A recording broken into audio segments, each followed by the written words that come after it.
c'est l'histoire de Perceval, qui est à cheval et qui tombe sur une maison.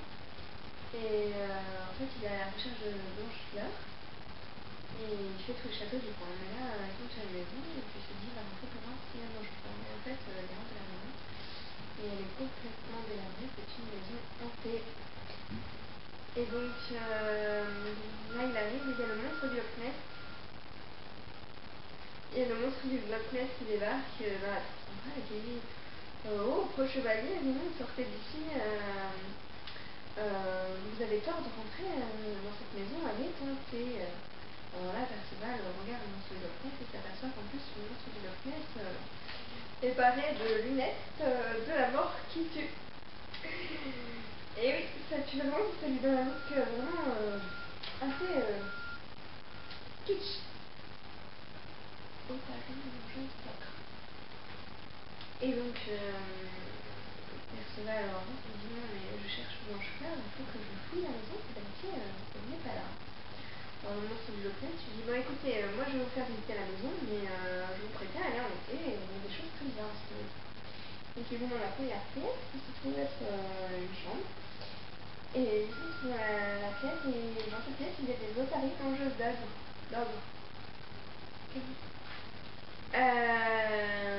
Des otaries mangeuses d'ogres. Et là, les otaries foncent sur eux. Ils n'ont même pas le temps de sortir de la pièce. Et là, le monstre lui dit allez, sautons dans le camion. C'est un mini camion en fait, un mini camion pour enfants. Un camion mais hanté, avec les enfants qui sont encore dedans. Ils sautent dans le camion et ils fuient. Et là, ils fuient les otaries mangeuses d'ogres qui sont à leur poursuite en fait. Et donc le monstre du Loch Ness et Perceval fuient.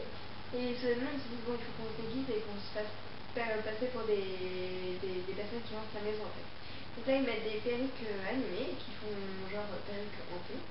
Enfin perruques de personnes hantées. Et donc là on ne les reconnaît plus et ils fuient toujours les otaries. Et donc le monstre lui dit attends, on va aller dans la chambre, il y a la chambre de Dracula au 3e étage. Donc on va aller dans ta chambre et on va pouvoir mettre sa cape, son dentier, le dentier de Dracula. Et comme ça, au moins, les otaries, elles nous reconnaîtront, elles arrêteront de vouloir nous manger.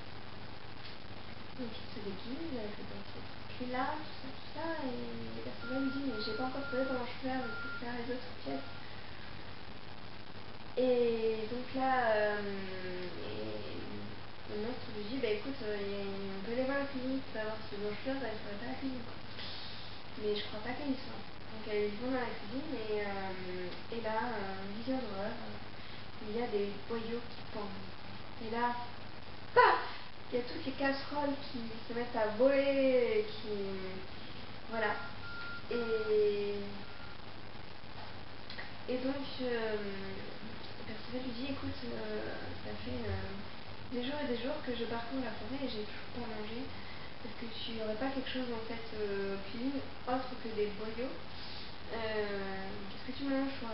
Tu lui dis écoute, ici on trouve que des loups-garous, des steaks de loups-garous, des steaks de vampires, voire des côtelettes d'agneaux tueurs.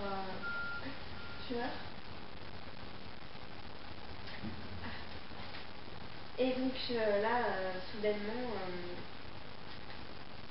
débarque dans la cuisine l'armée de fantômes cannibales, qui est très fermée. Et là, le monstre lui dit bah, écoute, je suis désolée, mais je crois que Blanchefleur est morte. Elle fait partie des cadavres. Et là, Perceval dit bon, bah écoute, c'est pas grave. On n'a qu'à partir se saouler tous les deux dans un bar, un karaoké, et puis finir à chanter On va s'aimer de Gilbert Montagnier. Donc voilà. Le monstre du Loch Ness et Perceval qui chante On va s'aimer.